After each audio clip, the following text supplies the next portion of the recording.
আজকে যেহেতু জুমাবার, সুতরাং জুমাবারে অনেক নেকির কাজ রয়েছে। তার মধ্যে একটি গুরুত্বপূর্ণ সওয়াব নেকির কাজ হচ্ছে প্রিয় নবী মুহাম্মদ রাসূলুল্লাহ সাল্লাল্লাহু আলাইহি সাল্লামের উপর সালাতু সালাম পেশ করা। বেশি বেশি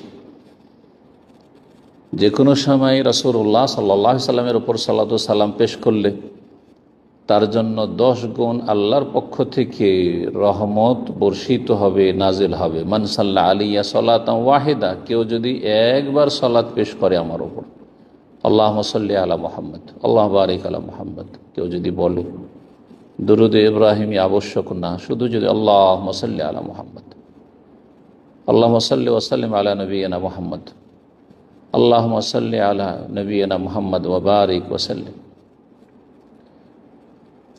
এই সালাতের বিনিময়ে 10 গুণ আল্লাহ রাব্বুল আলামিনের রহমত বর্ষিত হবে। ভাগ্যবান আমরা যাদেরকে আল্লাহ রাব্বুল আলামিন তৌফিক দিয়েছেন। আল্লাহ আমাদের সকলকে যেন তৌফিক দান করেন।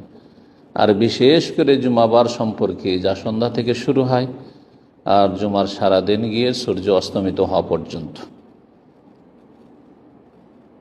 এই রাত দিন, ফাকসিরু আলাইয়া মিনাস সালাতি ফি, এই জুমাবারে তোমরা বেশি বেশি আমার ওপর সালাত পেশ করি। ইকসার, বেশি বেশি সালাত পেশ করতে বলেছেন। এই সুন্নতটি মৃত সুন্নত হয়ে গেছে। অধিকাংশ মানুষ কর্মব্যস্ততার কারণে অথবা গাফিলতি, উদাসীনতার কারণে, অমনোযোগী হওয়ার কারণে, বেখেয়াল থাকার কারণে স্মরণ থাকে না অনেকের। ওয়াজাক্কির ফাইন্না যিকরা তানফাউল মুমিনিন, আল্লাহ বলেন স্মরণ করিয়ে দাও, স্মরণ করলে মুমিনদের ফায়দা হয়। আল্লাহ আমাদের যেন উপকৃত হওয়ার তৌফিক দান করেন।